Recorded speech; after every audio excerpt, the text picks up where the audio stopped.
Hello everyone, my name is Alexandria Leone and this is my ORG480 Module 4 Elevator Pitch slideshow presentation. Okay, so here's the pitch. You're going to have to prepare yourself for a wall of text here. Um, we're going to do the pitch and then we'll cover my strengths as a leader, specifically.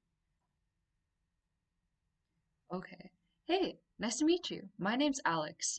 I heard you've been struggling with some leadership issues at your organization and that you're looking for some new talent.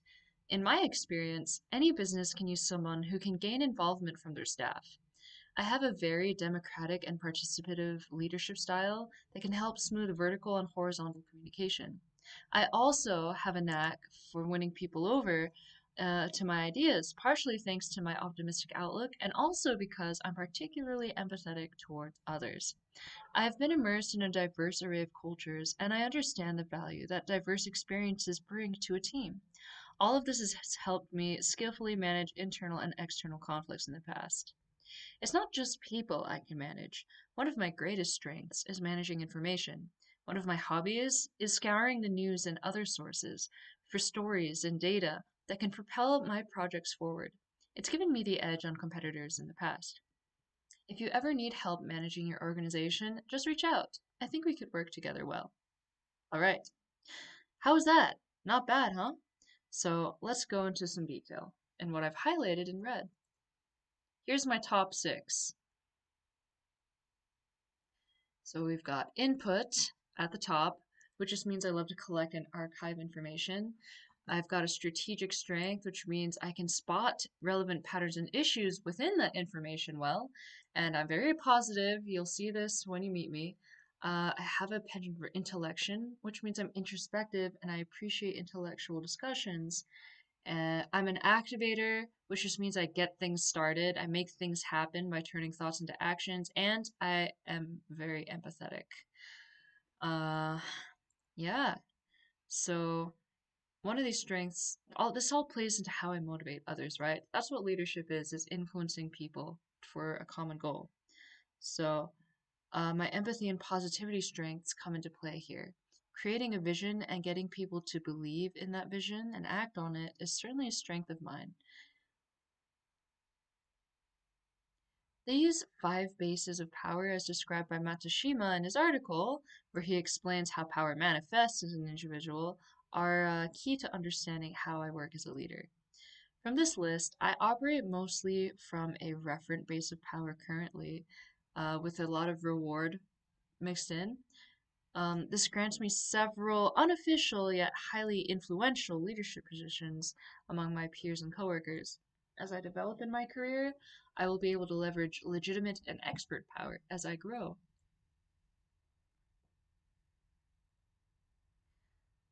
Again, empathy comes into play along with strategic and intellection with this. The intellection and strategic comes with recognizing patterns necessary and thinking introspectively about how to use these techniques.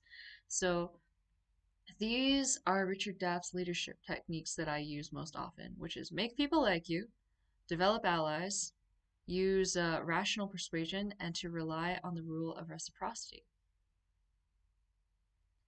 Communication is a big skill of mine as well. The empathy and intellection really helps me with this. Um, I'm going to go more into this later. I've been complimented on my communication skills several times, and the funny part is how I actually do the least amount of talking. I mentioned diversity. According to LaRoche's paper, diversity in the workplace leads to more innovation and greater productivity. I grew up moving between states and countries, and this immersed me in several cultures and taught me all sorts of different ways to look at the world. To tie into my communication strength, all of these different cultures have different standards of communication, different secret unspoken rules, and understanding these differences helps save me from embarrassment and just remember to treat everybody, respectfully. Diversity in the workplace also, it's just all around very good. So these two strengths work synergistically to cement my value as a leader. Together, they influence communication, conflict management skills, motivational skills, and almost every aspect of leadership. Not necessarily management, but definitely leadership. So, along with emotional intelligence comes empathy. I'm sure you've noticed how I've mentioned this a lot before. Um, just being able to understand others is incredible. So, let's look more into emotional intelligence. The conflict management and engagement aspect of emotional intelligence is super important for any leader. Understanding what drives and motivates people emotionally can help illuminate and untangle emotions from conflicts. And not only that, it helps me illuminate what makes people tick. And that's what I need to know as a leader. I feel like I've been focusing on feelings. And I'm sure you know that a good feeling isn't enough to make an organization work. Thankfully, my knack for gathering information really helps me put things ahead of the game. So gathering and organizing information can help me gain a better understanding of risks. It helps me know what's coming, what to expect on the horizon. It helps me keep an eye on developing competitors, and it keeps me on the lookout for new tech and new ideas that I might be able to integrate in the organization I'm leading, which, would give us a pretty great edge. Whether it's risks or whether it's potential pluses, I'm the first to hear about it usually, and I'm the first to dive into it. And after studying Richard Daff's book on leadership, this is another important thing I should mention about my leadership style. I realize that I have a very diplomatic, participative leadership style.